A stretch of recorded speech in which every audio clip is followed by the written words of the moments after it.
একদিন জঙ্গলের পাশের বড় নদীতে কুমির একা বসে বসে ভাবছে, আমি তো অনেক বড় হয়েছি, কিন্তু আমার কোনো পরিবার নেই।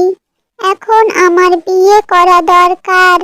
কুমিরকে চিন্তা করতে দেখে বানর গাছ থেকে লাফ দিয়ে বলল, বন্ধু কুমির, তুমি এত চিন্তা করছো কেন? তোমার কি কিছু হয়েছে নাকি? তুমি আমাকে বলতে পারো। কুমির বলল, আমি ভাবছি বয়স তো অনেক হয়েছে, আমার কোনো পরিবার নেই, এখন আমার বিয়ে করা দরকার। এ তো খুব ভালো কথা, এতে আমার অনেক ভালো লাগছে। যাই, আমি সবাইকে খবর দিয়ে আসি।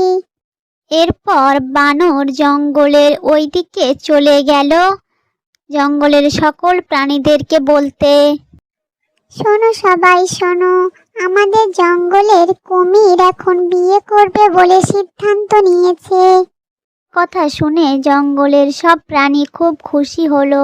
জঙ্গলের রাজা সিংহ বলল, এই বিয়ে হবে জঙ্গলের সবচেয়ে বড় বিয়ে। শোনো শোনো, কুমিরের বিয়ে হবে। শোনো শোনো, কুমিরের বিয়ে হবে। শোনো শোনো, কুমিরের বিয়ে হবে। শোনো শোনো, কুমিরের বিয়ে হবে। টিয়া পাখি আকাশে উড়ে চিৎকার করে বলল, শোনো শোনো, কুমিরের বিয়ে হবে। শোনো শোনো, কুমিরের বিয়ে হবে। শোনো শোনো, কুমিরের। তারপর শুরু হলো কুমিরের বিয়ের আয়োজন। আজ আমি এমন রান্না করব, সবাই অবাক হয়ে যাবে। রান্না শেষ হতেই সবাই একটু অন্য জায়গায় চলে যেতে বানর লুকিয়ে লুকিয়ে রান্না খেতে লাগলো। শিয়াল দেখে ফেললো।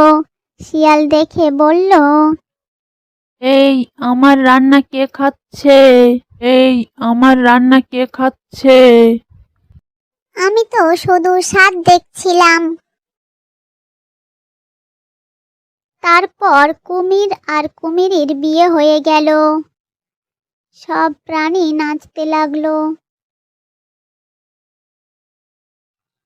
এত সময় পরও কচ্ছপ এখনো বিয়ে বাড়িতে এসে পৌঁছায়নি। কচ্ছপ ধীরে ধীরে আসছিল। সে বলল, আমি এত ধীরে হাঁটি, বিয়ে শেষ হয়ে যাবে নাকি?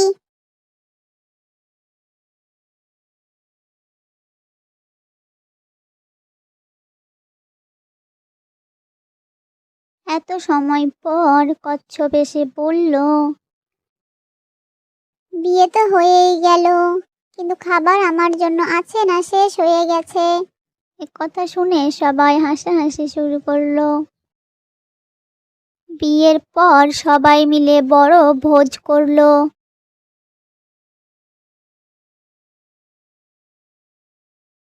তারপর একে একে সকল প্রাণী জঙ্গলের ভিতরে চলে গেল।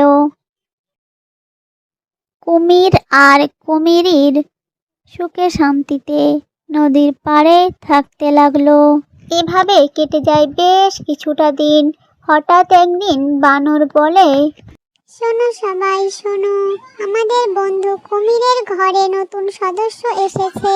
আনো ঠিক বলেছে, আমাদের ঘরে একটা ছোট্ট বাচ্চা কুমির এসেছে। কথা শুনে জঙ্গলের সব প্রাণী খুব খুশি হলো। এই বাচ্চার একটা সুন্দর নাম রাখতে হবে।